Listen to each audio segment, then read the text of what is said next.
Sweetie, this is too big for you, Margot said, her voice dripping with faux concern as she pushed my project folder aside. The board needs someone with more pedigree for this level of investment. Fortunately, my daughter just graduated with her MBA. Perfect timing. I stared at her, the blood rushing to my ears, making everything sound distant and muffled. 9 months of work, gone, just like that. But I built this from nothing, I whispered, my voice barely audible in the gleaming conference room. Those 7 investors are meeting with us next week because of my pitch. Kaida, she sighed, like I was a child who couldn't grasp simple math. Investors care about credentials. My Olivia brings the right background. Harvard Business School opens doors you can't even see. She smiled, revealing perfect teeth that had never known struggle. Look on the bright side. You can support her team with the administrative details. You're good at that. The $5 million project I had created from scratch, the one that had kept me working until 3 a.m. for months, was being handed to someone who'd never even worked a day at our company until yesterday. You're right, I said quietly, gathering my things. This is too big for me. Margot looked surprised at my easy surrender, then pleased. She hadn't expected compliance. As I walked toward the door, she called after me. We'll need those investor contacts by end of day. Email them to Olivia directly. I didn't look back. I didn't slam the door. I just left. Before I continue with what happened next, thank you for listening to my story today. Drop a comment letting me know where you're tuning in from. I always love knowing who's out there. My name is Kaida Lin. I'm 32, and until 9 months ago, I was the executive assistant to Margot Powell, chief strategy officer at a growing financial technology company. What Margot never bothered to learn was that before becoming her assistant 4 years ago, I'd spent 6 years building automation systems for investment banks in Singapore. I wasn't just her calendar manager. I was a talented developer who couldn't afford to finish my computer science degree when my father got sick. But Margot only saw the current title on my business card, executive assistant. To her, I existed to order her lunch and manage her schedule, not to have ideas of my own. The irony?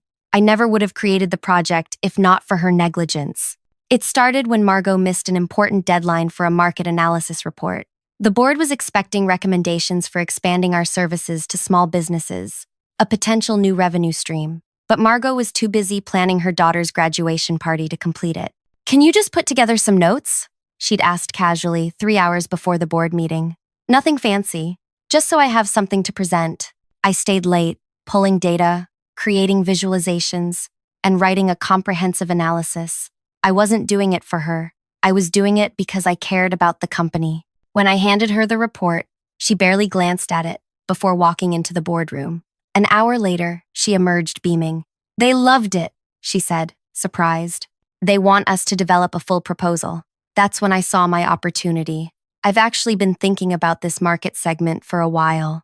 I have some ideas about how we could approach it differently than our competitors. She laughed. That's sweet, Kaida, but this needs strategic thinking. Just keep handling the administrative side. For 2 weeks, I watched as Margot struggled to develop the concept further. Board members kept stopping by, asking for updates on that brilliant small business proposal.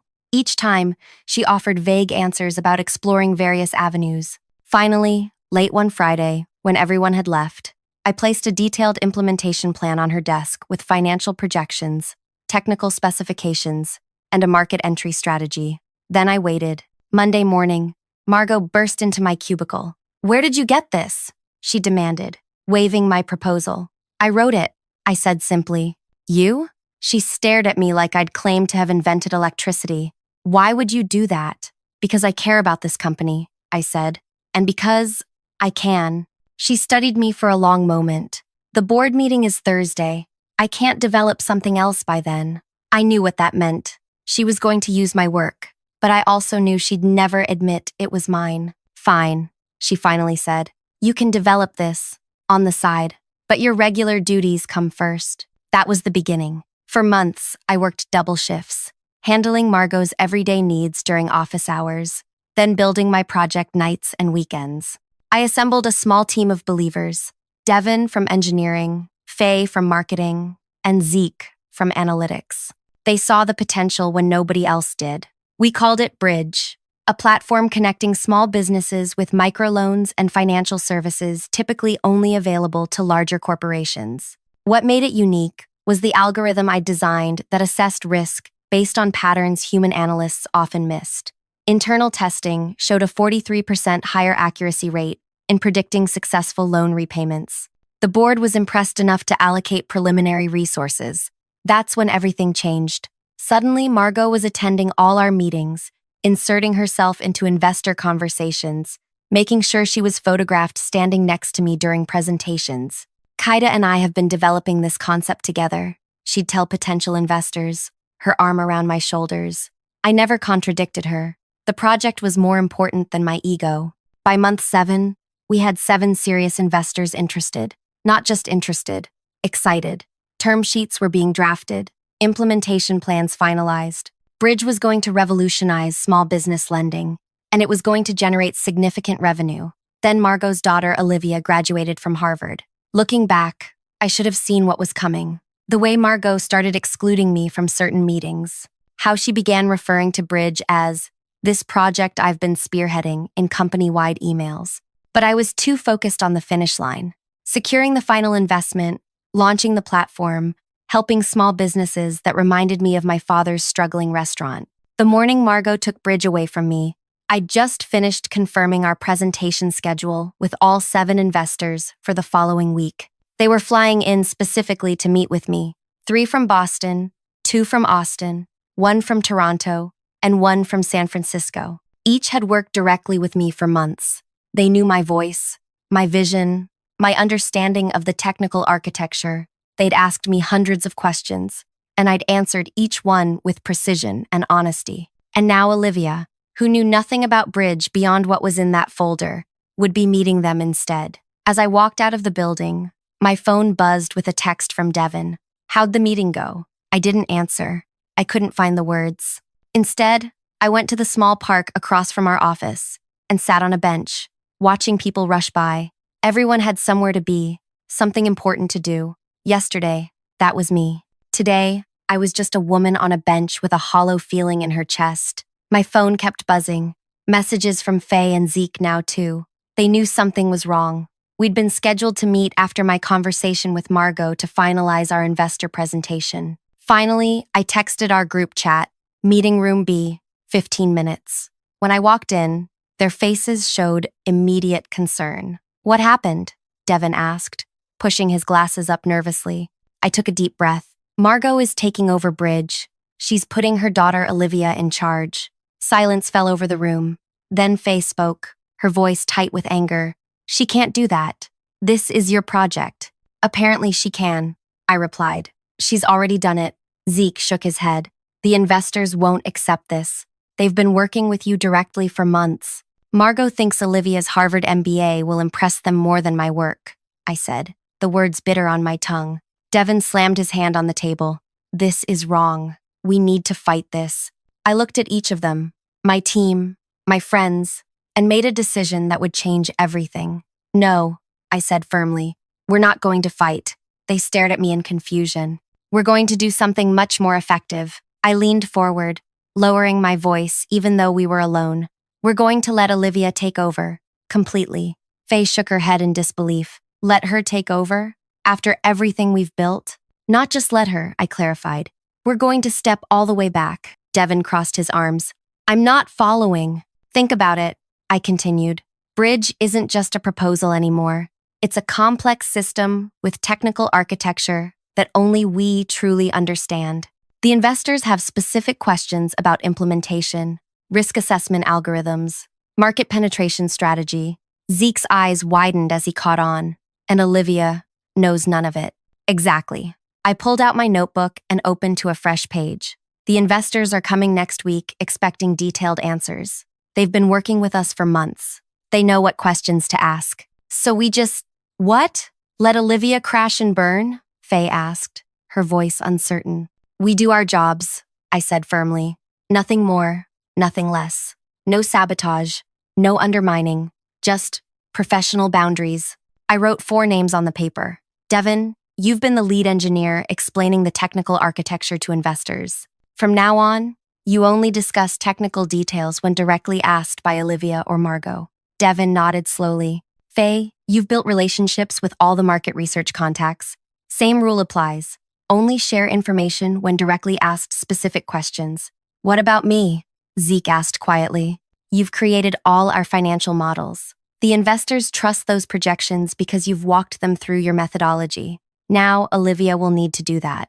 The room fell silent as they absorbed what I was suggesting. We're not sabotaging anything, I continued.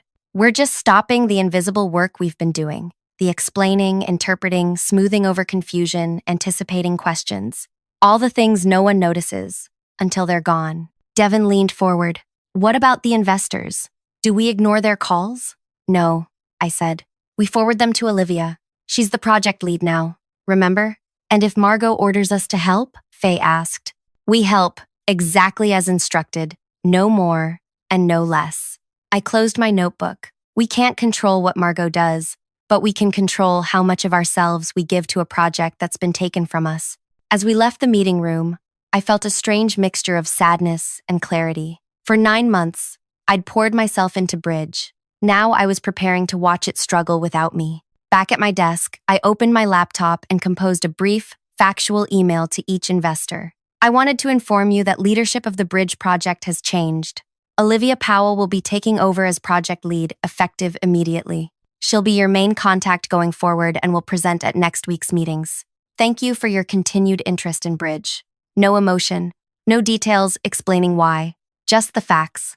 Within an hour, my inbox filled with replies, confusion, concern, questions about what this meant for their investments. I forwarded each one to Olivia without comment. At 3:42 p.m., Margot appeared at my desk, her face tight with controlled anger. What did you say to the investors? She demanded. I informed them about the change in project leadership, I replied calmly. As you instructed, they're calling me with concerns. I'm sure Olivia can address those in her meetings next week. Margot's eyes narrowed. I expect you to brief Olivia thoroughly on everything, every detail, every investor preference, every technical specification. You'll sit with her all weekend if necessary. I nodded. Of course. I've already sent her the presentation files. That's not enough, and you know it, Margot snapped. She needs to understand what's in your head, too. All the relationship details you've built with these investors. I looked up at her. I'll answer any specific questions Olivia has. Margot stared at me for a long moment. Be in the large conference room tomorrow morning at 8 a.m. Olivia will have questions. After she left, I sat very still, breathing deeply. This was the test. Could I truly let go? Could I watch something I created struggle without rushing in to save it? That evening, I couldn't sleep. I kept thinking about all the late nights, the weekends spent refining algorithms, the calls with potential customers to understand their needs. Bridge wasn't just a project, it was a piece of me. At 8 a.m. sharp, I entered the conference room, where Olivia sat, surrounded by printouts of my presentations. Like her mother, she had perfect posture and expensive clothes. Unlike her mother, she looked terrified. Good morning, I said politely. Mom said you'd answer my questions. She began without preamble.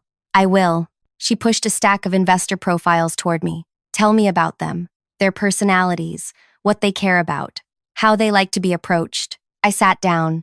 What specific questions do you have about each investor? Olivia frowned. I don't know what I don't know. Just tell me everything important. That's quite broad, I replied. Perhaps you could review their meeting notes and emails, then ask me about anything that's unclear? Her frustration grew visible. I have 5 days to prepare for 7 major investor meetings. I don't have time to dig through months of correspondence. I understand it's a challenging timeline, I said neutrally. What would help you most right now? She gestured vaguely at the papers. Tell me about the project, in your own words. For a moment, I was tempted. I could paint the vision that had kept me working until dawn so many nights. I could explain how Bridge would transform access to capital for small businesses like my father's. I could make her understand why this mattered. Instead, I opened the project overview document. Bridge connects small businesses with microloans using proprietary risk assessment algorithms. The market potential is approximately $5 million in the first year of operation. She stared at me. That's it? That's your pitch? That's the executive summary, I replied. The full details are in these documents. For 3 hours, we continued this dance. Olivia asking broad questions, me responding with precise but minimal answers. I wasn't being difficult. I was simply refusing to do the interpretive work, the translation of complex ideas into digestible narratives that had been my hidden value all along. By 11 a.m., Margot joined us, clearly unhappy with our progress. This isn't working, Olivia told her mother. She's not really helping. Margot turned to me. What's the problem, Kaida? No problem, I said. I'm answering Olivia's questions as asked. Then answer better, Margot snapped. The investors are expecting detailed presentations on Tuesday, and Olivia needs to understand everything by then. I nodded. I've provided all the presentation materials. Is there something specific missing? Margot's phone buzzed. She glanced at it and frowned. Richard from Altura Capital is asking for you directly. He wants to touch base before Tuesday's presentation. Richard was our largest potential investor. He'd been enthusiastic about Bridge from our first conversation 6 months ago. Should I call him back? I asked. No, Margot said quickly. Olivia will call him. You'll sit in and help only if needed. As Olivia nervously dialed Richard's number, I felt a twist of something like grief. These investor relationships were built on trust I'd earned through hundreds of honest conversations. Now I was watching that trust transfer to someone else, or more likely, evaporate entirely. Richard, hi, this is Olivia Powell. I'm the new project lead for Bridge. I watched Richard's name on the phone display as Olivia launched into an explanation about her background and qualifications. After a minute, Richard interrupted her. That's great, but I was hoping to speak with Kaida. Is she available? Olivia glanced at her mother, who nodded reluctantly. She's here with me. Let me put you on speaker. Kaida? Richard's voice filled the room. What's going on? I'm getting emails about leadership changes right before our final meeting. I felt Margot's eyes drilling into me. Yes, there's been a change in project leadership. Olivia will be taking Bridge forward from here. I see. His tone cooled noticeably. And you? Are you still involved? Before I could answer, Margot cut in. Kaida will be supporting Olivia's team in an administrative capacity. But Olivia brings valuable expertise from her Harvard MBA program that will enhance the project significantly. The silence that followed felt endless. I understand, Richard finally said.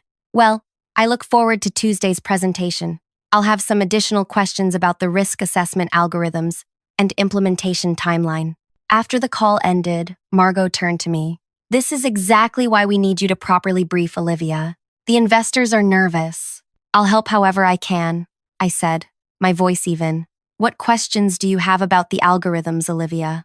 Olivia looked panicked. I don't even know what questions to ask. Can't you just explain how they work? I pulled up the technical documentation. The algorithms use natural language processing to evaluate loan applications, combined with traditional credit metrics and alternative data sources. But what does that actually mean? She pressed. It means the system can read application text and find patterns human analysts might miss, I explained. It's all detailed in Devin's technical overview. Devin from engineering? Olivia asked. Maybe I should talk to him directly. Good idea, I agreed.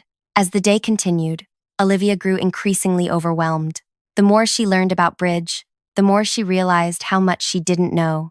By 4 p.m., she had spoken to Devin, Faye, and Zeke, each providing technically correct but minimal information without the connective tissue that would make it meaningful. That evening, I received an urgent text from Margot. My office, 8 a.m. tomorrow. When I arrived the next morning, Margot was already there, looking like she hadn't slept. This isn't working, she said bluntly. The investors are concerned about the transition. 2 have already requested postponing Tuesday's meetings. I waited silently. I need you to fix this, she continued. Prepare Olivia properly or join her in the investor presentations. I thought I wasn't qualified to lead this project, I said quietly. Margot's expression hardened. Don't play games, Kaida. You know what's at stake here. Yes, I do. I maintained eye contact. Bridge could transform financial access for small businesses. It could help people like my father, who lost his restaurant because he couldn't get a small business loan during the downturn. Margot looked startled. I'd never mentioned my personal connection to the project before. I didn't realize. No, you didn't, I said. Because you never asked why I created Bridge in the first place. We stared at each other across her desk, the power dynamic shifting subtly between us. What will it take? She finally asked. To get you fully on board with this transition? I considered my next words carefully. This wasn't about revenge. It was about recognition and respect. I'll help Olivia succeed, I said slowly. But I need something in return. Margot leaned forward. Name it. Project Attribution, I said. My name stays on Bridge as founder and lead architect. In writing, Margot's mouth tightened. Olivia needs to establish credibility. She can be the project director, but my work, my creation, needs to be acknowledged. I leaned forward slightly. This isn't negotiable. Fine, she conceded after a moment. Your name stays. What else? I join the investor meetings, but only to introduce Olivia and answer technical questions she can't. That sounds reasonable. Margot relaxed slightly. And you'll properly prepare her beforehand? I'll do my best, I said carefully. But Bridge is complex. There's only so much someone can absorb in 4 days. Harvard education or not. Margot nodded, seemingly satisfied with my apparent surrender. Start immediately. The investors arrived Tuesday morning. Over the next 4 days, I worked with Olivia, explaining Bridge's architecture, the investor personalities, the market strategy. To her credit, she was intelligent and hardworking, often staying past midnight trying to absorb everything. But it was like teaching someone to perform surgery after reading a medical textbook, theoretical knowledge without practical experience. The investors might ask about implementation timelines. I warned her Monday evening, specifically, how quickly we can integrate with existing banking systems. Olivia sighed, rubbing her temples. And what's the answer? It depends on whether they want the standard API package or the custom integration. Which is better? She asked. Neither. They serve different needs. Richard from Altura prefers the custom approach because his portfolio companies need specialized features. Elena from Pioneer wants standardization for easier scaling. How am I supposed to remember all these individual preferences? Olivia groaned. You're not, I said simply. That's why relationships matter. These details come from months of conversations. She looked at me, a new understanding in her expression. This is what you've been building all along, isn't it? Not just the platform, but the relationships. I nodded. Bridge isn't just code, it's trust. For the first time, I saw genuine regret cross her face. I didn't ask for this project. You know, Mom insisted I take it. Why did you agree? I asked, genuinely curious. Olivia stared at her hands. Because saying no to my mother isn't something I've learned how to do yet. The response surprised me. I'd been so focused on my own feelings of betrayal that I hadn't considered Olivia might be trapped in her own way. Help me get through tomorrow, she said quietly. After that, well, we'll see. Tuesday morning arrived with a knot of tension in my stomach. The 7 investors would be meeting with us individually throughout the day, starting with Richard from Altura Capital. Ready? I asked Olivia, as we waited in the conference room. Not remotely, she admitted, but I'm going to try my best. When Richard entered, his expression brightened upon seeing me. Kaida, good to see you're still involved. Good morning, Richard, I replied professionally. As mentioned, Olivia Powell will be leading Bridge going forward. I'm here to facilitate the transition and answer any technical questions. Richard's smile dimmed slightly as he turned to Olivia. Miss Powell, your mother speaks highly of your capabilities. Thank you for coming, Olivia said, her voice steadier than I expected. I'm excited to discuss how Bridge aligns with Altura's investment strategy. The meeting began well enough, with Olivia following our prepared outline. But when Richard began asking detailed questions about the risk assessment algorithms, she struggled. The, algorithms use natural language processing, she began, repeating what I'd told her. Yes, but how exactly does it weigh unconventional data against traditional credit metrics? Richard pressed. That was the breakthrough Kaida explained last month. Olivia glanced at me, panic flashing across her face. I stepped in smoothly. The weighting is dynamic, Richard. It adjusts based on industry-specific factors, which addresses your concern about seasonal businesses. Exactly what I wanted to hear. Richard nodded. And the implementation timeline? We've prepared 2 options, I said before Olivia could respond. The standard API integration you mentioned was too limiting for your portfolio companies, so we've developed a custom approach that preserves flexibility while maintaining security protocols. Richard smiled. This is why I've been excited about Bridge from the beginning. You understand exactly what we need. The rest of the meeting continued similarly. Olivia presenting the basic outline, me jumping in to provide the detailed answers that maintained investor confidence. By the end, Richard seemed satisfied, though he directed most of his questions to me despite Margot's obvious frustration from the corner where she observed. As Richard left, he shook my hand firmly. Let's talk soon, Kaida. I have some thoughts about the rollout strategy. Before Olivia could thank him for coming, he was gone. That went well, Margot said, joining us at the table. I stayed silent, letting her interpret Richard's behavior however she wanted. The next investor, Elena from Pioneer Ventures, arrived 30 minutes later. Her meeting followed a similar pattern, with Olivia handling the presentation and me fielding the technical questions. By the end of the day, after all 7 investors had come and gone, a pattern had emerged. Each one directed their substantive questions to me, barely acknowledging Olivia beyond basic courtesy. Despite my attempts to include her in the conversations, the investors had made their preferences clear. As the last investor left, Margot pulled me aside, her voice tight. This isn't what we agreed to. You're undermining Olivia. I'm answering questions when asked. I replied calmly. That was our agreement. You're making her look incompetent. I'm not doing anything except being honest with people who are considering investing millions in our company. Margot stepped closer, lowering her voice. Fix this. By tomorrow, I want those investors seeing Olivia as the face of Bridge. Find a way to make that happen, or your attribution agreement is void. After she stormed off, Olivia approached me cautiously. That wasn't your fault. I'm the one who couldn't answer their questions. You did well with what you had, I assured her. Nobody could master this material in 4 days. She bit her lip. What happens tomorrow? 3 more investor meetings, potentially the final decision on funding. And after that? She asked. After that, Bridge either moves forward with funding or it doesn't. That night, I couldn't sleep. Everything I'd built was hanging in the balance. Bridge wasn't just a project. It was my vision for helping small businesses like my father's. The thought of it falling apart because of corporate politics made my chest ache. At 2 a.m., my phone lit up with a text from Devin. You awake? Yes, I replied. Meeting room B, 30 minutes. Emergency team meeting. When I arrived, Devin, Faye, and Zeke were already there, faces grim. What's happening? I asked. Margot emailed us all individually, Faye explained. She wants us to prepare Olivia to handle all technical questions tomorrow. No backup from you allowed. Devin pushed his glasses up. She's setting her daughter up to fail. Or setting you up, Zeke added. Either way, Bridge is in trouble. I sank into a chair. The investors won't commit if they don't get clear answers tomorrow. What do we do? Faye asked. If we try to cram more information into Olivia's head overnight, she'll just freeze up worse. And if we don't, Devin added, the project dies. We sat in silence, the weight of 9 months' work pressing down on us. Finally, I looked up at my team, the people who had believed in Bridge from the beginning. I think it's time for Plan B, I said quietly. We have a Plan B? Zeke asked. We do now.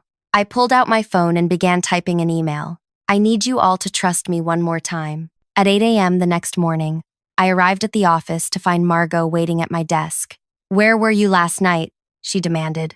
Olivia said you were supposed to continue her preparation. I had something important to take care of, I replied, setting down my bag. More important than Bridge? She asked incredulously. Actually, yes. I met her gaze steadily. The first investor arrives in an hour. Olivia should review the presentation one more time. Margot stared at me suspiciously but left without further questions. At 9 a.m. sharp, Marco from Thompson Capital arrived for our meeting. As we settled into the conference room, I noticed Olivia looked surprisingly calm compared to yesterday. Before we begin, Marco said, I received an interesting email last night. I'd like to discuss that first. Margot shifted in her seat. What email? Marco pulled out his tablet. It was from Kaida, actually. Subject line, Bridge. The complete truth. The room went silent. Margot turned to me, her expression murderous. What did you do? She whispered. Before I could answer, the conference room door opened, and Richard from Altura Capital walked in, followed by Elena and the other investors from yesterday. Sorry we're late, Richard said, though he didn't look sorry at all. Kaida invited all of us to join this morning's session. Hope that's okay. Margot stood up, her professional mask firmly in place despite the unexpected development. Of course, we're happy to accommodate all of you together, though this is unusual. Richard took a seat. So, is receiving an email at midnight detailing exactly why a project's leadership changed days before funding decisions? I can explain, Margot began. No need, Elena interrupted smoothly. Kaida's email was quite thorough. 9 months of development, original concept, technical architecture, investor relationships, all her work. With help from her excellent team, Marco added, nodding to Devin, Faye, and Zeke, who had quietly entered and were standing at the back of the room. Margot's face flushed. This is highly inappropriate. Kaida has clearly violated company confidentiality. By sharing facts? Richard asked. Nothing in her email disparaged the company or anyone in it. She simply outlined her contributions to Bridge and explained the recent transition and proposed an alternative structure, Elena added with a slight smile. Margot went very still. Alternative structure? All eyes turned to me. I took a deep breath. The moment I had been building toward had arrived. Yes, I said calmly. An alternative structure. I stood and moved to the head of the conference table where Olivia was seated. She gave me a slight nod and moved aside, not retreating completely, but making space. Last night, I began. I sent an email to all 7 investors detailing my history with Bridge, from concept creation through development to yesterday's meetings. I didn't disparage Margot or Olivia. I simply provided context about the project's origin and recent transition. Margot's knuckles whitened around her pen. That information was internal and confidential. Actually, Marco interjected, nothing in Kaida's email contained proprietary technical details. She outlined her contributions without revealing protected intellectual property. The email concluded with a proposal, Elena added, turning to Margot. One I found quite compelling. I opened my laptop, connecting it to the room's display. Bridge was always meant to change how small businesses access capital. That mission hasn't changed. On screen, I pulled up a new company structure, different from anything we'd presented before. What is this? Margot demanded. The future of Bridge, I replied calmly. A separate entity, independently funded, with its own leadership structure. Richard leaned forward. We've discussed this concept with our respective investment committees this morning. All 7 of us are interested in funding Bridge as a standalone company, rather than a division of your current organization. That's impossible, Margot stammered. The intellectual property belongs to the company. Actually, Devin spoke up from the back of the room. The core algorithm was developed using open-source frameworks, and the business model is novel but not patentable. The only proprietary elements are the integration interfaces, which we've redesigned from scratch over the past 8 hours. Faye stepped forward. The market research and customer relationships were built through Kaida's personal network, not company resources. And the financial models, Zeke added, were created using publicly available data, not internal company information. Margot turned to me, her voice dangerously quiet. You planned this all along. No, I answered honestly. This was Plan B, created last night after you made it clear you'd rather sink Bridge than let me remain involved on my own terms. The room fell silent as Margot absorbed the implications. Her gaze shifted to Olivia, who hadn't spoken a word since the meeting began. Olivia, tell them this is absurd, Margot demanded. To everyone's surprise, Olivia straightened her shoulders and looked directly at her mother. Actually, I knew about this. I helped them prepare it last night. Margot's face went from flushed to pale in an instant. You what? I realized something yesterday, Olivia continued, her voice gaining strength. I was placed in a position where failure was inevitable, not because I lacked capability, but because I was being used as a tool to take credit for someone else's work. She glanced at me. That's not the career I want. The new structure includes a role for Olivia, I explained, advancing to the next slide. As Director of Client Relations, a position aligned with her actual skills and interests, not one chosen to serve someone else's agenda. Elena smiled. We were particularly impressed by that detail. It shows maturity and a true understanding of effective leadership, placing people in positions where they can excel rather than where they serve political purposes. Margot stood abruptly. This meeting is over. You're all fired. Kaida, Devin, Faye, Zeke. Security will escort you from the building.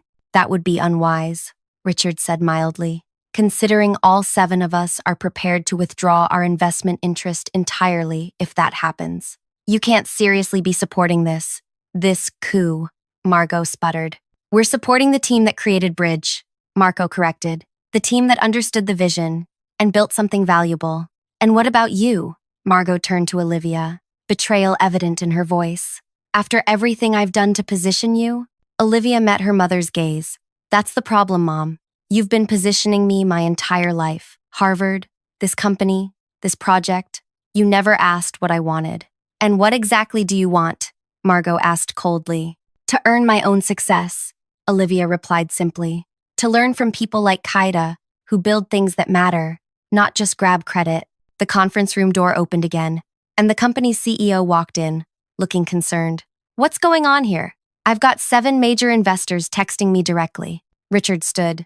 Perfect timing. We were just discussing the future of Bridge, either as an independent entity led by its original creator, or not at all. The CEO looked from Richard to Margot to me, quickly assessing the situation. Perhaps we should continue this in my office, he suggested, his expression unreadable. For the next 4 hours, negotiations continued in the executive suite. Terms were proposed, rejected, and revised. Corporate attorneys were called, documents were drafted. By late afternoon, an agreement was reached. Bridge would become a separate company with initial funding of $7.2 million. Significantly more than the original $5 million projection. The intellectual property would transfer to the new entity in exchange for a 12% ownership stake for our former employer. The original team, myself, Devin, Faye, and Zeke, would form the core leadership, with me as CEO. Olivia would join as Director of Client Relations, bringing her Harvard network but earning her position through actual contribution. As for Margot, she remained at the original company, her influence severely diminished. The board had questions about her management approach that would take months to answer. Her daughter's very public decision to join our new venture spoke volumes. 3 months later, Bridge launched its platform. The response exceeded even our most optimistic projections, with over 600 small businesses applying in the first week. Our algorithm identified promising ventures that traditional lenders had overlooked, providing capital to entrepreneurs who reminded me of my father. 6 months after launch, we became profitable, an almost unheard-of timeline for a fintech startup. 1 year in, we expanded internationally, bringing our platform to emerging markets where small business lending was even more constrained. I occasionally saw Margot at industry events. She avoided eye contact, steering clear of any conversation. I heard through connections that she had been moved to a different division with fewer responsibilities, not fired, but effectively sidelined. A career setback she might never fully recover from. Olivia flourished in her role, proving herself through genuine contribution rather than family connection. She and I developed an unexpected friendship built on mutual respect and a shared vision for Bridge's future. On the anniversary of our launch, I received an envelope with no return address. Inside was a handwritten note in unfamiliar handwriting. My restaurant failed because banks couldn't see past my accent and immigrant status. If Bridge had existed then, maybe my daughter wouldn't have had to drop out of college to support me. Thank you for building what was missing when I needed it. A small business owner who got a second chance. I never discovered who wrote it, but I framed that note and hung it in my office. It reminded me that the best revenge against people who try to diminish you isn't their downfall. It's your success on your own terms. My father never got to see Bridge succeed. He passed away 6 months before our launch, still carrying the shame of his failed restaurant. But I like to think he would understand that his struggle wasn't in vain. It became the foundation for something that now helps thousands of people like him. Margot took my project, but she couldn't take my vision or my determination. In trying to give her daughter an unearned advantage, she instead taught her the most valuable lesson. True success comes from building something meaningful, not from taking credit for others' work. The $7.2 million that launched Bridge has now grown into a company valued at over $100 million. More importantly, We've funded over 10,000 small businesses that traditional banks rejected, creating jobs, revitalizing communities, and giving entrepreneurs second chances. That's worth more than any revenge could ever be. If you've made it this far in my story, I want to thank you for listening. Life doesn't always give us perfect justice or Hollywood endings, but sometimes, if we stand firm in our value and refuse to be diminished, we create something better than what we lost. If this story resonated with you, please leave a comment about a time when you stood up for yourself or your work. Your experiences matter, and they might just inspire someone else facing a similar challenge. Remember, the best response to someone underestimating you isn't to prove them wrong, it's to prove yourself right.